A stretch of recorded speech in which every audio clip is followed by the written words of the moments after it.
Welcome to the All Out Coach show. I'm joined today by a special guest who's going to help us understand how to explore our scientific curiosity as well as our sportsmanship, which are the two qualities and characteristics that I talk about a lot at All Out Coach. Because some of the most successful organizations that are able to grow quickly are the ones in which every single employee, every single member is or considers themselves a scientist and a sports athlete.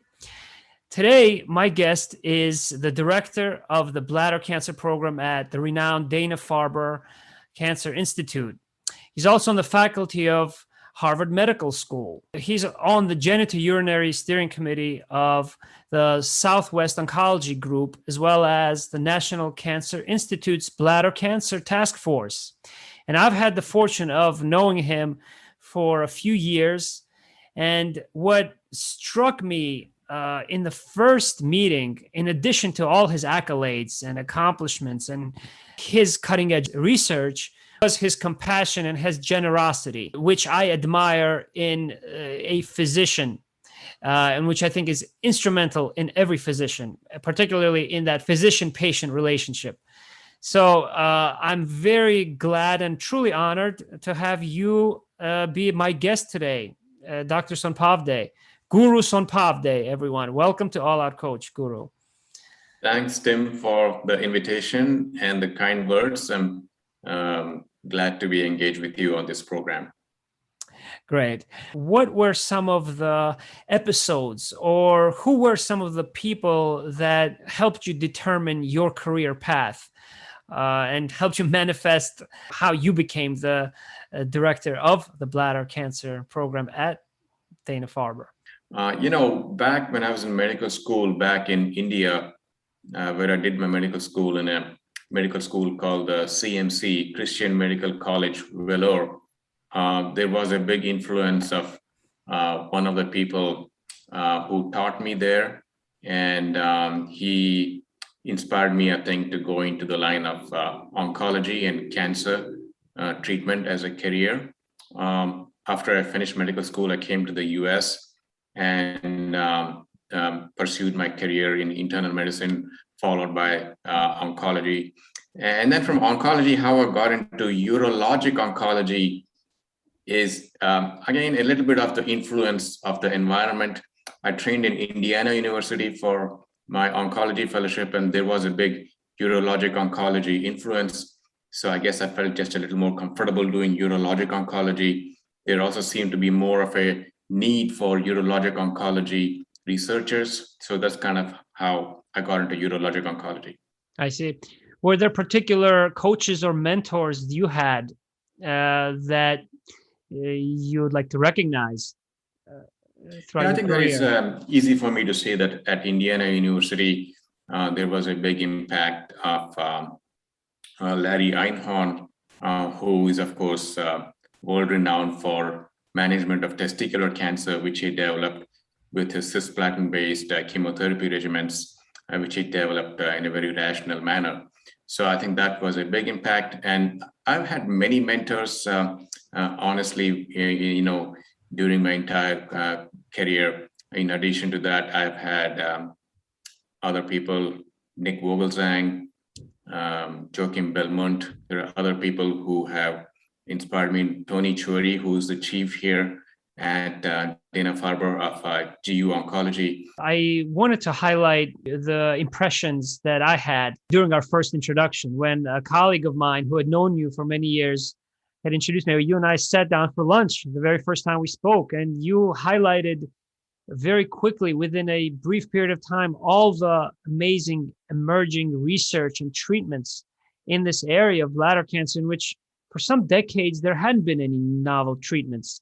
But before we get to those, and which you will probably highlight, I want to ask you about what your perspective is on the physician-patient relationship, and what your approaches are to continuing to be personal in your relationships, whether it's with medical affairs professionals such as myself or with patients, and how has it changed throughout the years?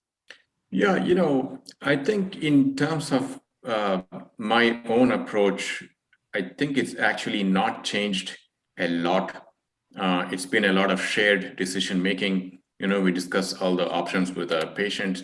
We try to make them understand, the biology of the disease and why we are doing A versus B, why we would recommend A versus B versus C. And so that I think helps the patients make a decision, and also be confident about a decision they make. I think that maybe there still are people, and it's in the long times in the past it's been somewhat a more paternalistic approach to this in terms of recommending treatment A to the patient. And sometimes you end up actually doing that when some patients want you to kind of help them make a decision for them when they don't have strong feelings. So that does come into the picture sometimes. But overall, I would say that the dominant thought process is mutually, it's a shared decision making based on information given to the patient. I see. Do you think that the patients are now more educated than ever? Are they more demanding than ever because they can get a lot of information more readily than ever? And does that present a challenge to you as a physician, an expert? It can be sometimes. I don't actually I admire patients who are well informed and come armed with information and want to have a rational discussion about all the options available out there and all the emerging options, possibilities of clinical trials. So I think that such patients always lead to a kind of a longer, more thoughtful discussion, actually, when they come in armed with information. However, there is also some information out there on the internet and in the news media that can be misleading at times. Maybe there is some irrational enthusiasm about certain treatments. And I'm not saying that these treatments don't work in some people, in some patients, but there can be some, enthusiasm for certain treatments based on how a drug is being advertised in the media, for example. So those need to be countered with a more rational and balanced discussion with patients. I really want to focus our discussion today on the role of innovative clinical research on the continuity of care.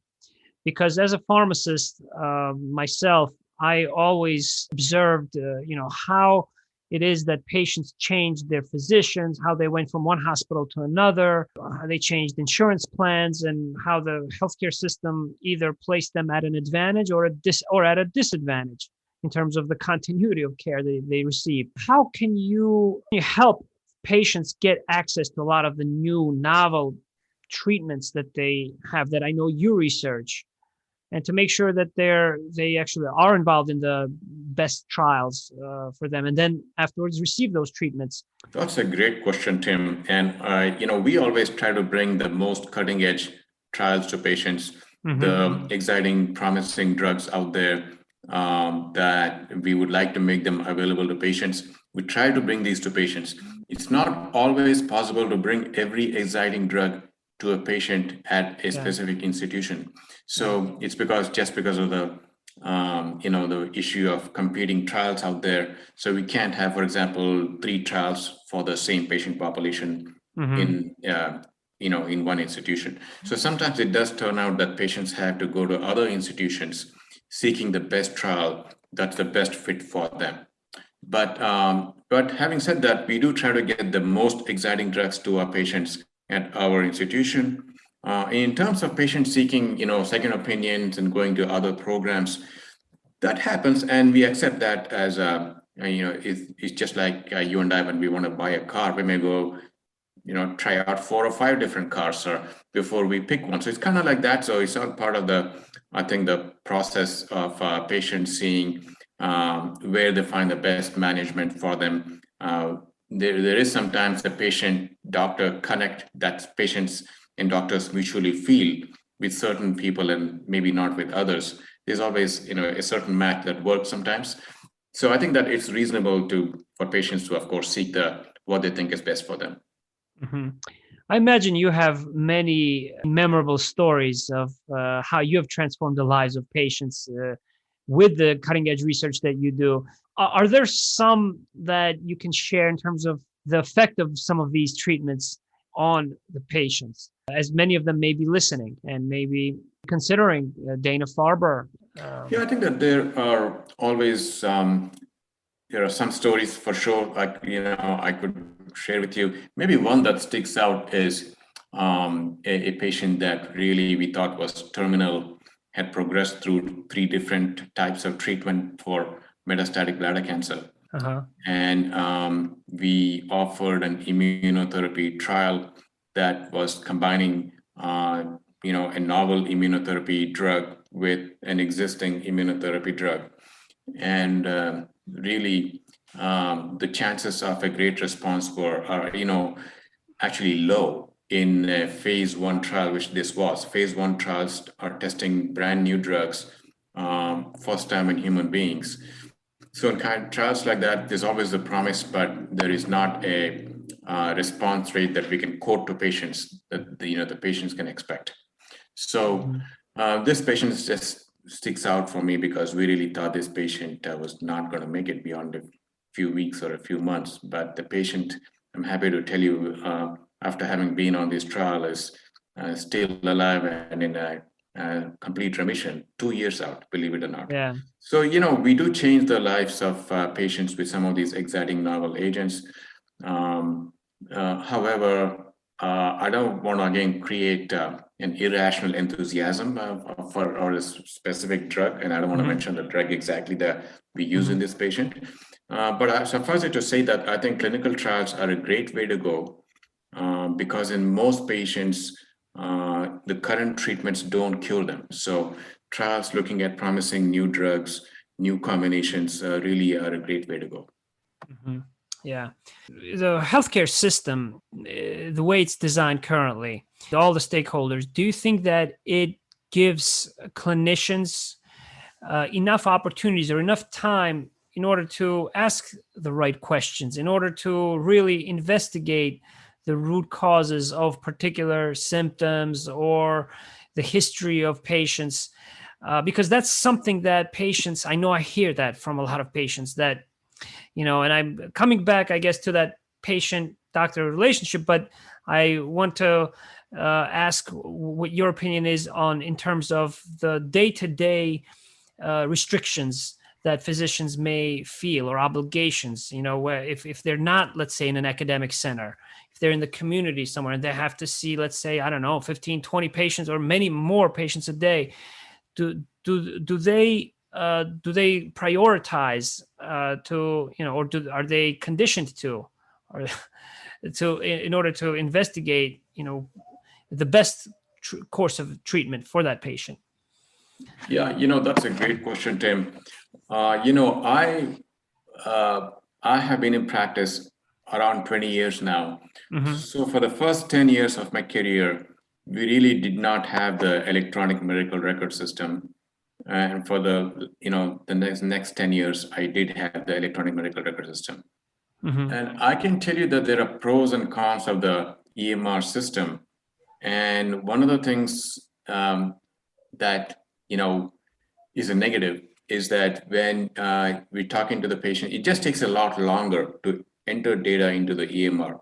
Now, I think that some of the younger folks who are more savvy with the electronic things, the setup in the EMR might be faster, but it does, in my experience, work slower in terms of time investment in getting through the electronic medical record system, documenting things, and putting in the orders.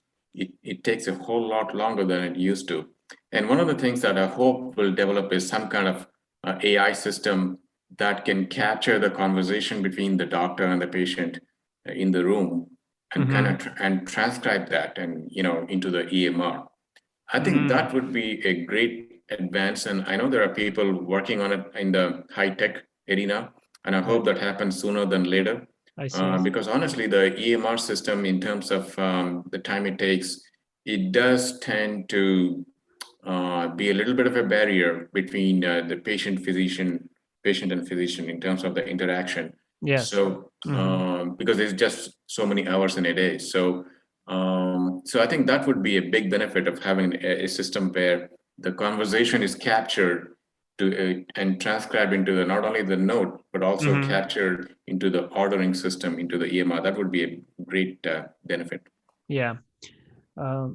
Great. So I'd like to transition then, since you've alluded to some innovative solutions for healthcare system, back to medicine and back to bladder cancer. If you could give us a summary, of some of the emerging treatments or research that you are most excited about now, I think that would be helpful for the listeners who may be considering them.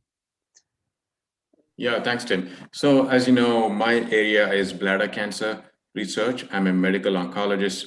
So we investigate new drugs in clinical trials.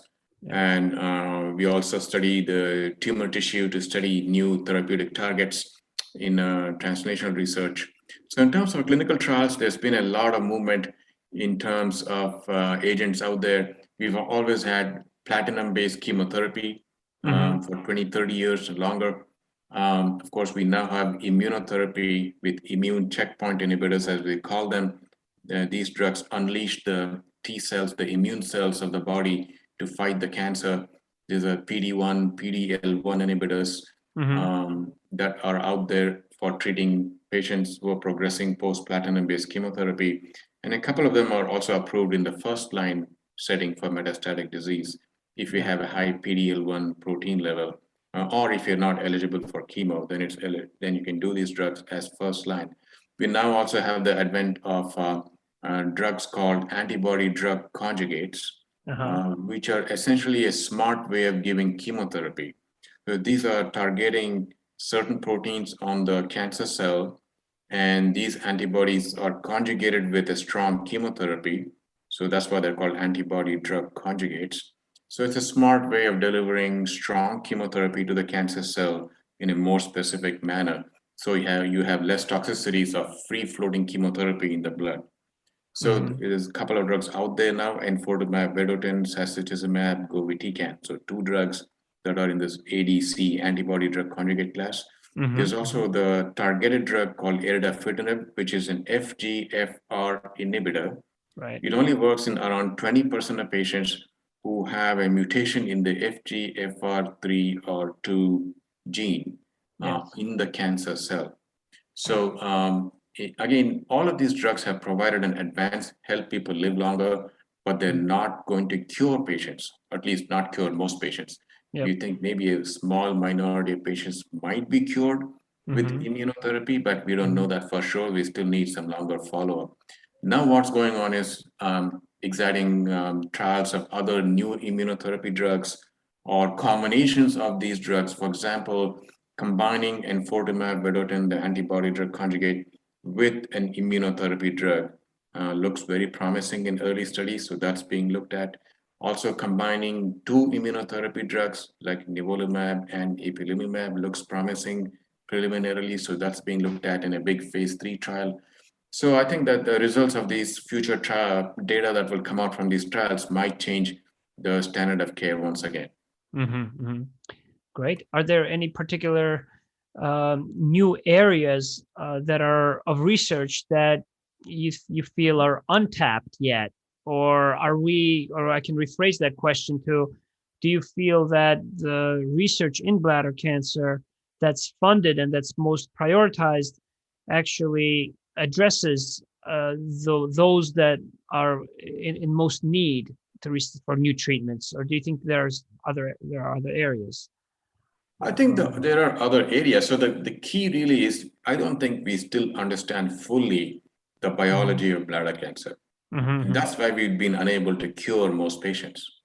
And so the study of tumor tissue, not only tumor tissue, but the host, the patient, the genes in the patient himself or herself, the germline factors, the host factors, tumor factors, both need to be studied in more detail and more depth to understand the right drug or the right combination of drugs for the right patient. So that's precision medicine.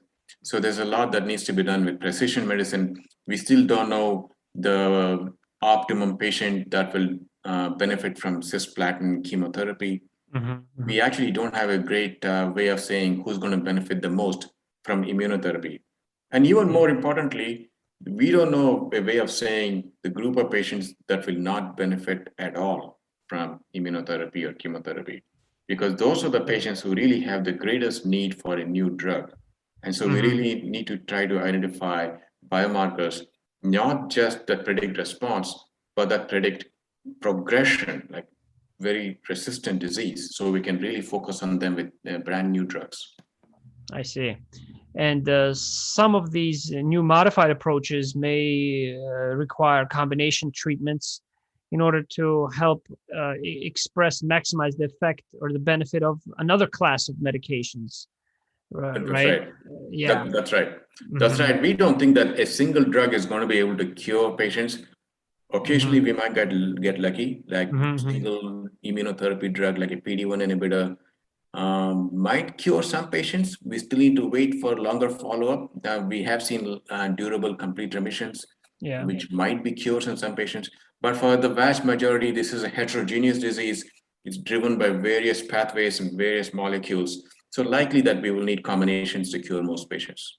In terms of the screening, Dr. Sonpavde, there's various different ways to screen. Some are invasive, others are more non-invasive. What is your opinion on the liquid biopsy, molecular, testing versus, let's say, the other kind of more invasive means of testing, and then also radiology? Where does radiological findings fit into the screening and even treating some patients, right, for some of the different conditions within bladder? Yes, so non-invasive testing is really making progress, and I think will fulfill a huge demand, actually. So circulating tumor DNA or ctDNA looks very promising. Actually, in bladder cancer, there is a lot of shedding of DNA from the tumor. So bladder cancer is one of those cancers where 90% of patients will have some circulating tumor DNA. And this is in metastatic disease patients. In earlier disease, like non-metastatic disease, there is a lower chance of finding ctDNA in the blood. But where it's been studied, a different format has been studied in non-metastatic disease using ctDNA to detect minimal residual disease, so MRD for short. So for example, patients who had a radical cystectomy, the bladder has been removed, or muscle invasive aggressive bladder cancer, the cancer is still looking localized. So we want to give these patients adjuvant or post-operative chemotherapy or immunotherapy.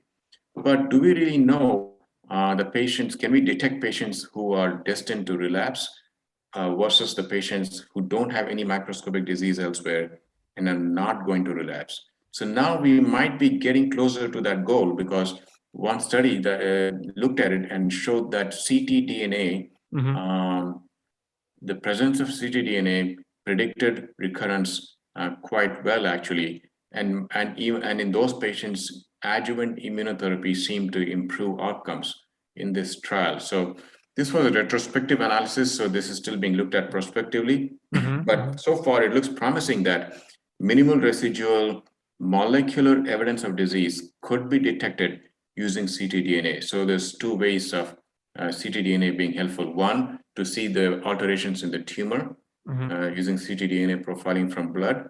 And secondly, to detect minimal residual disease by detecting the presence of the DNA from the tumor in the blood when the scans don't show it. So it's showing you molecular disease. Yeah. Okay. And are patients now expecting easier screening, testing, and longer survival? Like, just for the lack of better terms, just how has the prognosis of bladder cancer and different forms of it improved as a result of the cutting edge research?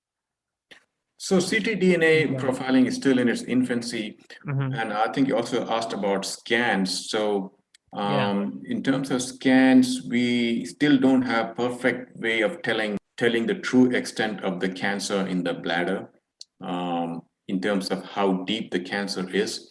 The MRI might be better than CAT scanning. There are multi-parametric MRIs coming on board, but we still have a ways to go. So one of the ways of detecting tumor recurring in the bladder might be DNA in the urine, not blood, but the urine. So urine cell-free DNA is also making some progress in terms of early studies to help us detect cancer recurrence earlier in the bladder.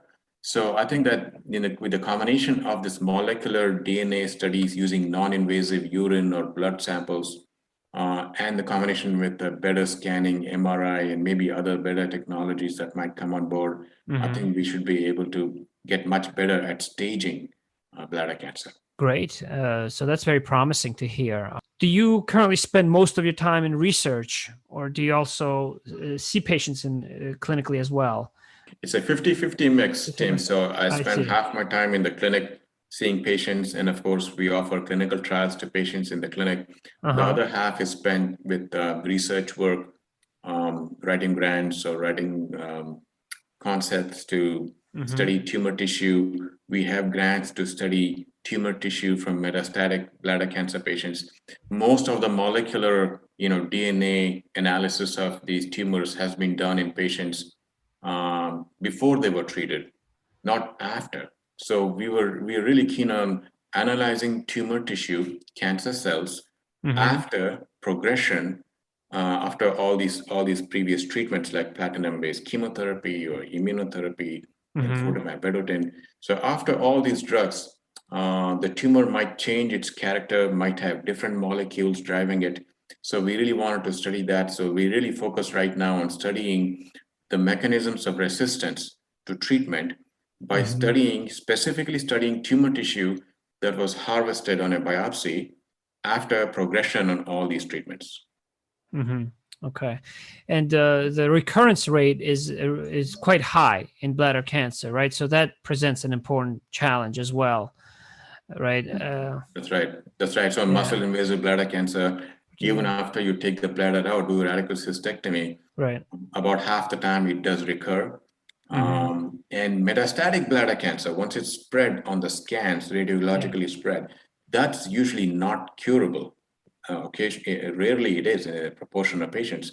So those patients have the biggest unmet needs. So now I'd like to shift gears a little bit to the pharmaceutical industry and your relationship with pharma industry, because I've known throughout my career quite a lot of academic experts and scientific experts, scientists, physician researchers like yourselves, who did not always work as closely with the pharmaceutical industry. Yet I don't think that I wouldn't describe you to fall within that group, because I feel that you are a critical thinker, a forward thinker who's open mind, who is a very open-minded and who's driven by innovation. And one of those means is through partnerships, important partnerships with the pharmaceutical industry. The medical division, and the medical division of the pharmaceutical industry, the research, R&D, and medical, how can they improve the research that is actually reaching the clinics and reaching the patients in order to predict patient outcomes, in order to anchor the research in the labs, in the investigational setting, to actual clinical outcomes that matter to the patients? That's something that I'm curious about to hear from you. That's a challenging question to answer, Tim, because the pharmaceutical industry, of course, has a slightly different focus than probably an academic researcher. At the end of the day, I think that they complement each other. They fulfill different roles. And I would say that generally the engagement between pharma and academic researchers has been good. Can it be better? Yeah, I think it can be better. I think both pharma and academicians need to listen more to each other and understand each other's needs. I think that some of the unmet needs And we have differing opinions, as you know, a researcher from institution B may have a different opinion from my opinion, let's say. Yeah. And so there might be 5 different opinions coming at pharma. And so at the end of the day, it could be a tough decision actually for pharma to make in terms of should they develop their drug in situation A or situation B or C. Yeah. So I think that it boils down to a lot of these are sometimes business-oriented decisions and not necessarily a scientific decision. Right. Just looking at the landscape of who else is developing what in what space. So I understand how that goes. So, but I think that overall, I would say I'm reasonably satisfied with interactions between pharma and myself, and we should always continue to strive to improve that relationship, of course. Yeah. If you could teach patients one detail or a different, let's say, perspective about, research and how they get access to it, what would you share with them? What would you share with them that you think would, help them have better expectations, more accurate expectations from the products, from the, agents they take or the research studies they're involved in? Is there some message to the patients as well? I think that the key message is that clinical trials are a standard of care. One of the things that's out there is some patients believe getting on a research trial means there's some kind of a lab rat, or they might get placebo. They have a preconceived notion that there might be a placebo, and I will never get the right treatment. That kind of notion is out there. I do want to dispel that. Research is a standard of care, and sometimes, actually, many times, it's better than standard of care. You get closer monitoring, and however, I will say that sometimes research is not the right way to go. Also, so there might be a patient that potentially cannot wait a couple of weeks to get some of these study procedures done in this screening process that it takes to leading up to starting therapy on a trial. I admit that there are some patients like that are progressing so fast that they really can't wait 2 weeks. That happens. But in general, barring a patient like that, or a patient where biologically we feel that treatment A is clearly probably better than a research, a treatment on a research. Barring specific situations where we feel strongly, I would highly encourage patients enrolling on a trial, which I think is should be considered a standard of care. Thank you. Those are important points for our listeners. The generation of data, and how quickly we generate data in terms of real world evidence. There's many registries. Are we improving in terms of in the transparency of the clinical trial data and in the speed, in the time efficiency of actually communicating that data so that we can react and act upon it a little bit more quickly? Choose the right patient populations in whom to consider patients based on these new results. Are we seeing the results as quickly as you want to see? Do you see any improvement in that over the last few years? I think we've seen some improvement in that situation in the past few years. The data seem to be coming out reasonably quickly. The data are out there, and even the FDA approvals, the regulatory process seems a little more efficient than I remember many years ago. So I do think the system is more efficient.